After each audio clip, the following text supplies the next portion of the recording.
Ibutsa karon sa Davao Light and Power Company kun DLPC nga ilang sundon ang kamanduan gikan sa Energy Regulation Commission kun ERC nga bawal una nga mamutol og koneksyon sa ilang mga konsumante. Mato ni Fermin Edelion ang spokesperson sa DLPC, ilahang sundon ang maong kamanduan nga dili una mamutol bisan wala pa makabayad sa bulan sa Mayo, Hunyo ug Hulyo karong tuiga 2026. Kinimatod pa ang aging suporta sa mga konsumante nga apektado sa nahitabo sa nga krisis nunot sa gubat kun kagubot didto sa Middle East.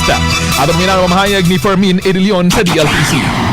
Yes, this is suspension sa katong pag-disconnect and pwede na gihapon mo bayad kung na-extra ang atong mga customer sa ilahang mga bills.